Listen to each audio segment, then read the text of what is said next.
It has been an underwhelming offseason thus far for the Golden State Warriors, as they have yet to make any additions to their roster outside of the 2025 NBA draft. Of course, many expected the Warriors to be aggressive this summer to upgrade their roster around their star trio of Stephen Curry, Jimmy Butler, and Draymond Green to chase a championship next season, but that has not been the case. Instead, Golden State is still awaiting a decision by restricted free agent Jonathan Kuminga, and while waiting, they have missed out on multiple free agent targets. Despite this, there have been reports that the Warriors already have multiple deals in place with free agents that will be finalized after Kuminga makes his decision, and they also may be able to upgrade their roster via a sign-and-trade if Kuminga elects to leave the Bay. One player the Warriors had been linked to over the past few seasons is Chicago Bulls center Nikola Vucevic, who many believed could be included a potential sign-and-trade package for the Bulls to add Kuminga this summer. Despite this, there have been reports that the Warriors are not interested in trading for Vucevic due to his contract, though a report on Monday has opened up a potential different way for them to add him to their roster. According to Yahoo Sports, if the Bulls are unable to find a trade for Vucevic this offseason, then they will release the 34-year-old big man. This is a massive report, as it appears that Vucevic's time in Chicago is nearing an end, and if he is released, Golden State may be a team that shows interest in signing him. Of course, Vucevic would be a solid addition to the Warriors' frontcourt, as he would give them a much-needed center who would help them space the floor alongside their aging trio. If they end up targeting him after his potential release, and if they can sign Al Horford in free agency, the Warriors would make massive upgrades to their center positions that could make them into title contenders next season. There are other restricted free agents still hanging out in the wind without a contract, but none have been quite as dramatic as the stalemate between Jonathan Kuminga and the Golden State Warriors. The Warriors' offers to Kuminga have topped out at 2 years, $40 million, reports Mark Stein in his Substack. That is well short of the at least 3 years and closer to $30 million a season that Kuminga reportedly is seeking. This has Kuminga and his representatives still looking for a sign-and-trade, and they spoke recently with the Kings front office, reports Anthony Slater of ESPN. Theoretically, Sacramento could offer a contract closer to Kuminga's desired terms, along with a larger role in the offense. However, assembling a sign-and-trade deal with Golden State would be a challenge. At best, the Warriors want a first-round pick and a promising young player in any trade for Kuminga, plus they don't want to take back any long-term bad contracts. It's unlikely any team would give up a first-round pick for Kuminga at this point, at least one that wasn't heavily protected. As for the young player, the Kings are not deep with those kinds of guys. Sacramento isn't surrendering Keegan Murray, so that leaves players such as Devin Carter or just drafted Nick Clifford, and the Kings aren't eager to include them either.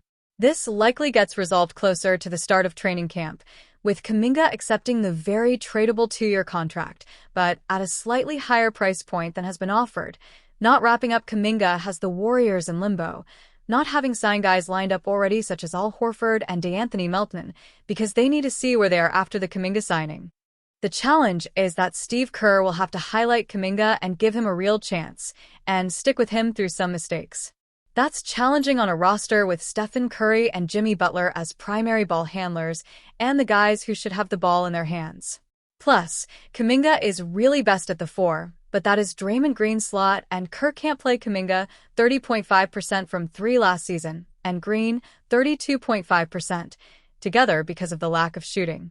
Kuminga and the Warriors may be a marriage of convenience to start the season, but it may be the only option for the two sides that makes any sense.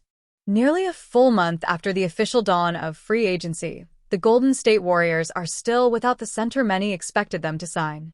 A laundry list of names have been linked to Golden State, but as it currently stands, Tracy Jackson-Davis and Quinton Post are set to offer the only source of support to Draymond Green at the 5 spot.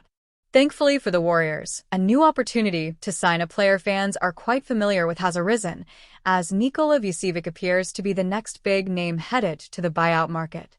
Vucevic, 34, has become one of more polarizing names in trade discussions.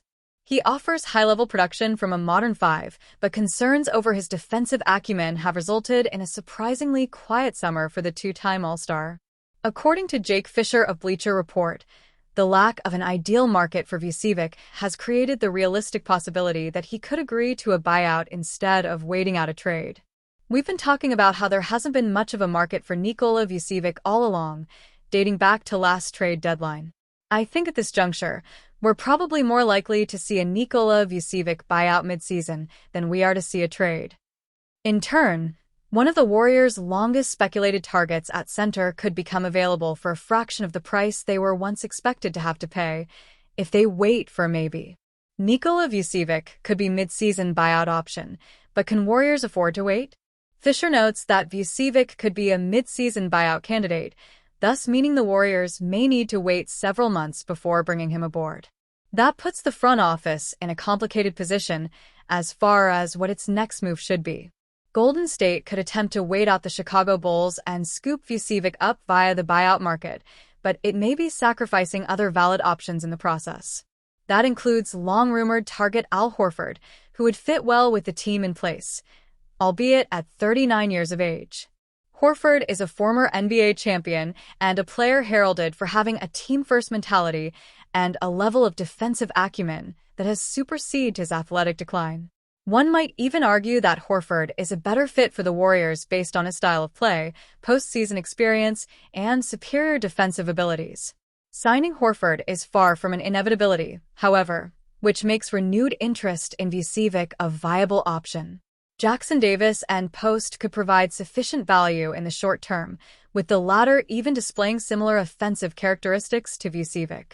In 2024-25, Post finished with rookie-year averages of 8.1 points and 1.7 three-point field goals, made in just 16.3 minutes per game, shooting 40.8% from beyond the arc.